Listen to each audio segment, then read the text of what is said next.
Hey guys, welcome to the brand new series of React interview question and answer. So आज है हमारा day 10 react interview questions का। हमने पिछली video में कर चुके थे हम 45 क्वेश्चंस। आज हम 46 क्वेश्चन से शुरू करेंगे। आज का पहला क्वेश्चन है वो how does react handle form. हम फॉर्म को रिएक्ट में कैसे हैंडल करते हैं। बेसिकली रिएक्ट में हम फॉर्म यूजिंग कंट्रोल कंपोनेंट का यूज़ करके हैंडल करते हैं। जैसे कि स्टेट का यूज़ करते हैं, यूज इफेक्ट हो गया, यूज स्टेट हो गया और ऑन क्लिक हो गया, इवेंट का यूज़ करते हैं। तो इसी को हम कंट्रोल कंपोनेंट कहते हैं। तो रिएक्ट हैंडल करता है फॉर्म यूजिंग कंट्रोल कंपोनेंट, जहाँ पे जो फॉर्म डेटा होता है वो स्टोर होता है किसी भी स्टेट में, और जो इनपुट फील्ड है वो अपडेट होता है ऑन चेंज का यूज करके। जैसे मैंने यहाँ पे किया है ऑन चेंज, इवेंट लगा दिया, सेट वैल्यू, यहाँ पे जो इनपुट की वैल्यू होगी वो चेंज होके रिफ्लेक्ट हो जाएगी यूआई पे।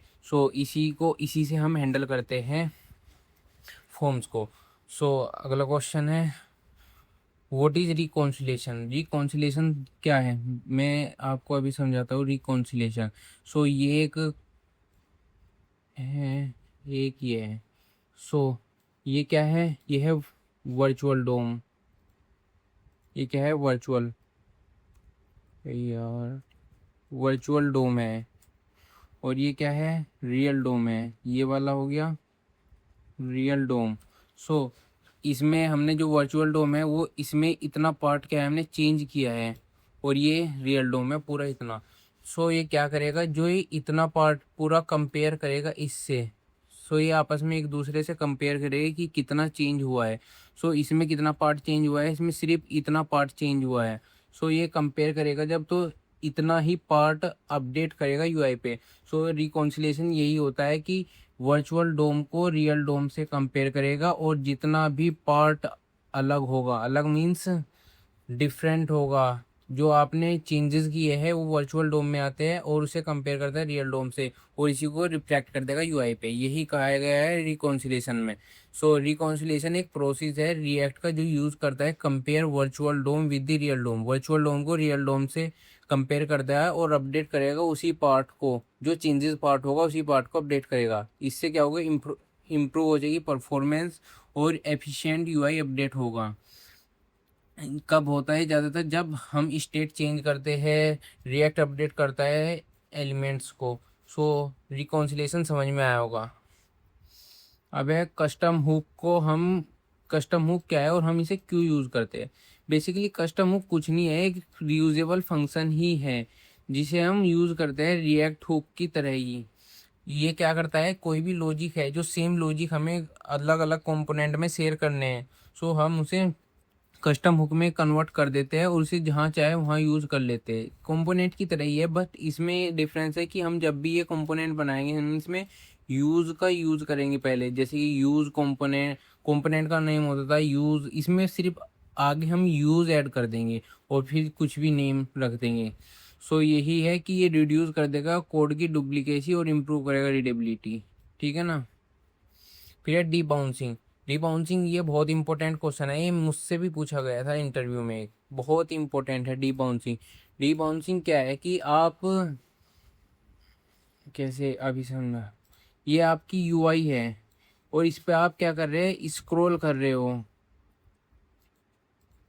इस पे आप स्क्रॉल कर रहे हो, जब तक आप स्क्रॉल करेंगे तब तक आपके कोड में कुछ भी चेंज नहीं होगा।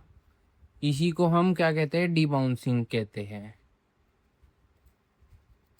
ये डिबाउंसिंग मीन डिले फंक्शन की, एक फंक्शन को डिले करना call until the user stop performance, जब तक यूजर परफॉर्मेंस स्टॉप ना कर दे यूआई पे स्पेसिफिक टाइम के लिए। ठीक है ना। It helpful for search input, search input के लिए हेल्पफुल है। जैसे कि आपने सर्च में लिखा हेलो, तो ये हेलो को सर्च करने में टाइम लेगा, जब सर्च करेगा जब आप लिखना स्टॉप कर देंगे। ठीक है ना, तो उसी को डिबाउंसिंग कहते हैं हम।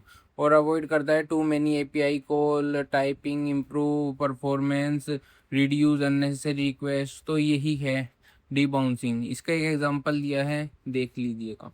फिर है ट्रोटलिंग। ट्रोटलिंग इसका थोड़ा सा रिवर्स ही मानिए, क्योंकि उसमें तो क्या होता था, डिले होता था। इसमें डिले नहीं होता, टोटलिंग में यही होगा कि जितने टाइम के बाद एक कंपोनेंट रिफ्रेश हो रहा है तो उतने बाद ही होना चाहिए हमेशा। तो totalling limits how often a function execute with a fix time interval, मतलब एक फंक्शन जो है वो फिक्स टाइम इंटरवल के बाद ही एग्जीक्यूट होना चाहिए। जैसे कि आपने 2 सेकंड का डिले लगाया तो 2 सेकंड के बाद ही वो एग्जीक्यूट होना चाहिए, ना कि 10 सेकंड, 5 सेकंड, 6 सेकंड, अलग अलग सेकंड पे नहीं। 5 लगाया, 2 सेकंड लगाया तो 2 ही सेकंड में एग्जीक्यूट होना चाहिए। Regular interval, even event happen, चाहे इवेंट हो रहा हो या ना हो रहा हो उससे कोई फर्क नहीं पड़ता, लेकिन जब भी आप थ्रोटलिंग का यूज करेंगे तो वो कंपोनेंट सेम टाइम पे ही रेंडर होना चाहिए।